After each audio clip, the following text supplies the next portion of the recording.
स्वागत है सभी स्टूडेंट्स का। आज हम पढ़ेंगे देव कक्षा 10 के एनसीईआरटी की पुस्तक क्षितिज के पाठ 3 देव के सवैये और कवित्व। इनके बारे में थोड़ा सा एक मिनट देख लेते हैं। इनका जो देव है, इनका पूरा नाम देवदत्त द्विवेदी था। ये रीतिकालीन कवि थे और रीतिकाल में श्रृंगार के ये कवि कहे जाते हैं। और इनका जन्म उत्तर प्रदेश के इटावा में सन 1673 ईस्वी में हुआ था। तो अपनी रीतिकालीन रचनाओं के लिए ये और श्रृंगारिक रचनाओं के लिए ये बहुत प्रसिद्ध हैं। उसी में इन्होंने श्री कृष्ण और राधा जी का सुंदर वर्णन किया हुआ है। आइए हम उसी को यहाँ पर देखते हैं और समझते हैं क्या कहा है। तो यहाँ पर आप देख सकते हैं, पायनी नुपुर मंजु बजे कटि किंकनी कैम धुनि की मधुराई सांवरे अंग लसे पटपीत हिये हुलसे बनमाल सुहाई माथे किरीट बड़े दृग चंचल चंचल मंद हंसी मुख चंद जुनाई जय जग दीपक मंदिर सुंदर श्री ब्रज दुलह देव सहाई। तो इसका एक बार हम थोड़ा सा अर्थ देखते हैं, भावार्थ क्या है आइए समझते हैं। यहाँ पर सुंदर श्री कृष्ण की सुंदरता का यहाँ पर वर्णन किया हुआ है। उनके शारीरिक अंग प्रत्यंग की यहाँ पर सुंदरता का वर्णन करते हुए देव लिखते हैं, पायनी नुपुर नूपुर अंग मंजू बजे कटि किंकनी कै धुनि की मधुराई। पायनी यानी कि पैरों में, नूपुर अर्थात घुंघरू, मंजू बजे यानी बहुत ही मधुर बज रही है। तो भगवान श्री कृष्ण के जो पैरों में है वो नुपुर बहुत ही मधुर बज रही है। कटि किंकनी कमर में, कटि मतलब कमर में, किंकनी मतलब कंकड़, कै धुनि की मधुराई की ध्वनि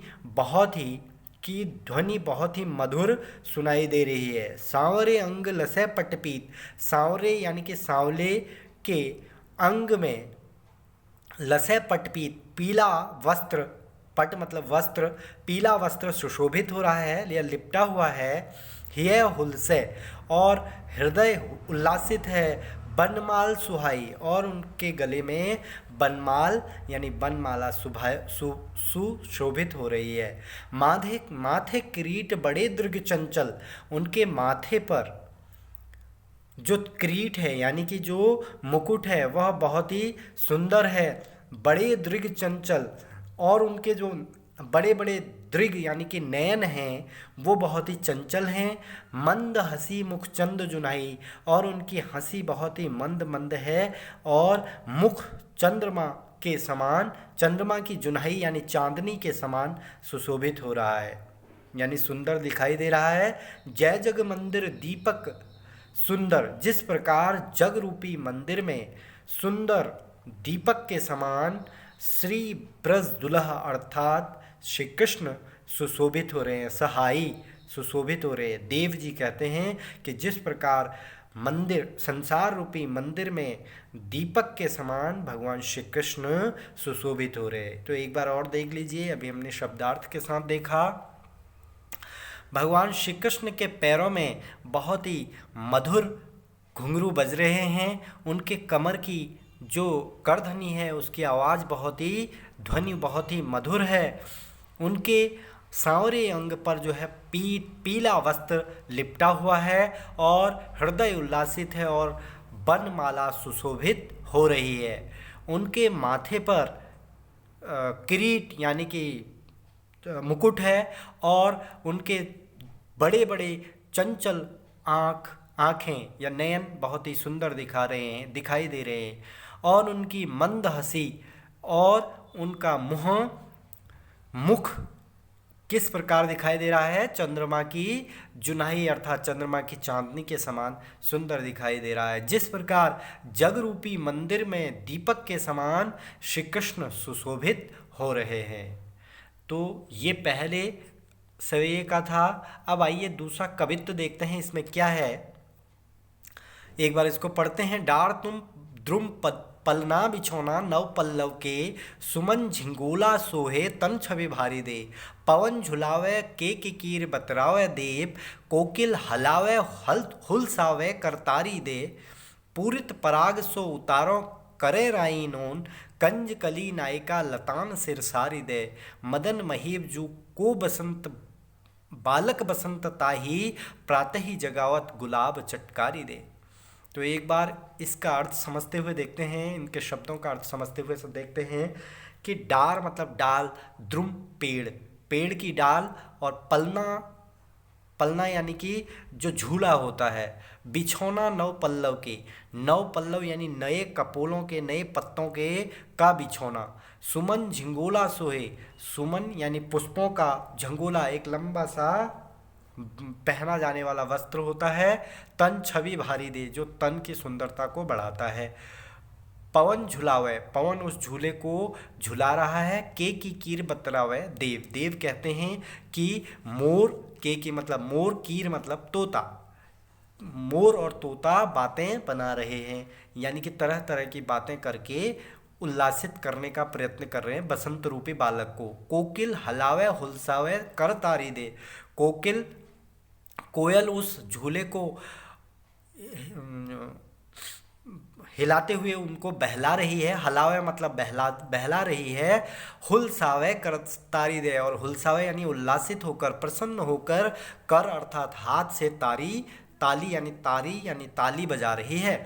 पूरित पराग सो उतारो करे राई नोन, कंज कली नायिका लतान सिर सारी दे, कंज कली यानी कंज मतलब कमल की कली, नायिका के समान, लतान सिर सारी दे, लतान लताओं के सिर के ऊपर घुमा रही है, पूरित पराग, पराग यानी सुगंध से भरी हुई पुष्प की को घुमा रही है, ऐसा लग रहा है मानो उतारो करे राई नोन, ऐसा लग रहा है जैसे छोटे बच्चे के सिर पर राई और नमक घुमाकर उसकी नज़र उतारने का प्रयास किया जा रहा हो। मदन महीब जू को बसंत बालक ताही, बालक बसंत ताही, प्रातः ही जगावत गुलाब चटकारी दे, मदन महीब यानी कि कामदेव, राजा कामदेव के पुत्र बालक बसंत को प्रातः गुलाब चटक कर जगाने का प्रयत्न कर रहे हैं। तो एक बार इसका पूरा ढंग से अर्थ देखते हैं। यहाँ पर प्रकृति को एक नटी स्त्री के रूप में दिखाया गया है, और जो बसंत है उसको एक छोटे से बालक के रूप में दिखाया गया है। तो एक बार इसको समझते हैं, इसका अर्थ, डार द्रुम पलना बिछौना नव पल्लव के, जो बसंत रूपी बालक है उसका जो पेड़ की डालें हैं, उस पेड़ की डाल जो है उसका पलना है, पालना यानी कि जो झूला होता है वो है, और नए जो कपोल हैं, नए सुंदर सुंदर जो छोटे छोटे पत्र आ रहे हैं, पत्ते आ रहे हैं, वो उसके बिछौना है, और वह सुमन झिंगोला सोहे, और उसको जो वस्त्र रूप, जो फूलों रूपी उसका जो वस्त्र है वह उस बसंत को सुशोभित हो रहा है, और उसकी तन की छवि को बड़ा भारी कर रहा है, यानी कि बहुत बढ़ा रहा है, तन की यानी शरीर की सुंदरता को बढ़ा रहा है।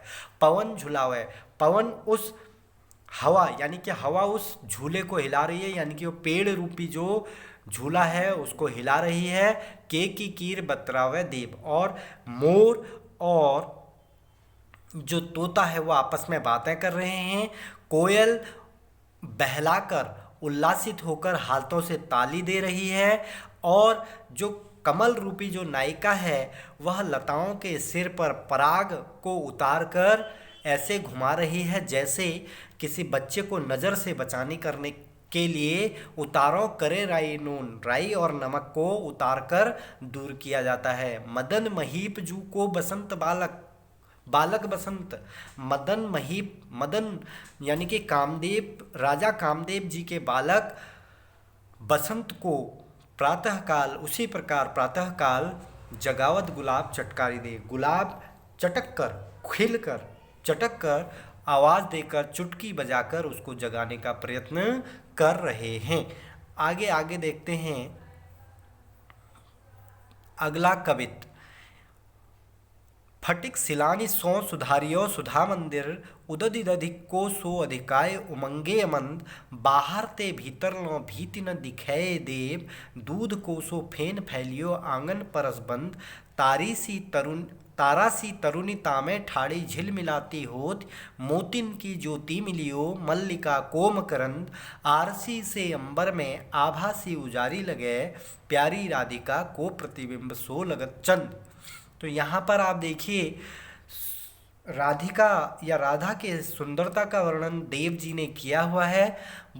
वो इस प्रकार से उनका वर्णन करते हैं कि फटिक मतलब स्फटिक शिलान यानी पत्थर 100 सुधारियों से बना हुआ है सुधा मंदिर, अमृत रूपी मंदिर। उदधि दधि कोसो अधिकाय उमंगे, उदधि यानी कि समुद्र, दधि यानी कि दही का समुद्र के समान अधिक उमंगशील, अधिक स्वच्छ और साफ है। अमंद यानी कि उससे मंद नहीं है, यानी कि उससे अधिक ही है। बाहर ते भीतर लो भीत न देखिए देव, बाहर से अंदर तक कहीं भी उस मंदिर में भीत यानी कि दीवाल नहीं दिखाई दे रही है। दूध कोसो फेन फैलियो, दूध के समान झाग फैला हुआ है। आंगन फरस बंद, पूरे आंगन रूपी फर्श पर और आंगन और फर्श में जो है दूध के झाग के समान सुंदरता या स्वच्छता फैली हुई है। तारासी तरुणी तामे ठाड़ी, और उस मंदिर में ताराओं के समान, तारिकाओं के तरुणी तरुणी छाई हुई हैं, झिलमिलाती होत, जो झिलमिला रही हैं, यानी कि जो आसमान में जो क्या हैं, जो ताराएं हैं, तारागण हैं, वो कैसी दिखाई दे रही हैं कि जो राधिका की सखियां हों।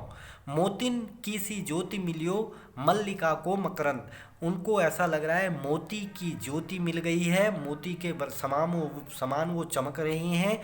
और मल्लिका एक पुष्प होता है, उसका मकरंद यानी उसका रस इनको प्राप्त हो गया है, इतनी रस भरी दिखाई दे रही है। आरसी के से अंबर में आभा सी उजारी लगे, अंबर की जो आभा है, जो प्रतिबिंब है, वो पृथ्वी पर यानी कि वो दर्पण पर सा दिखाई दे रहा है और उसके समान सुंदर दिखाई दे रहा है।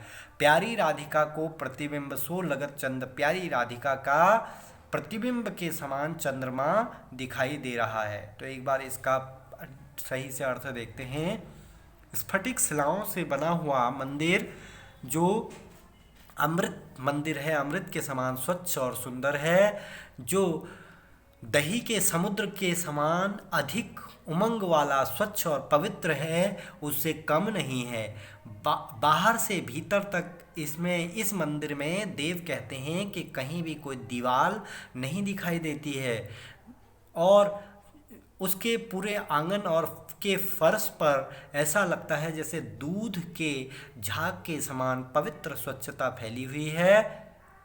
और तारासी तरुणी तामे ठाड़ी, और उस मंदिर में तारा के समान जो युवतियां हैं वो खड़ी हुई हैं और झिलमिला रही हैं, उनको मोती की ज्योति मिली हुई है, यानी मोती के समान वो चमकीले हैं, और मल्लिका के पुष्प के समान उनमें रस भरा हुआ है। और आरसी से अंबर में आभासी उजारी लगे,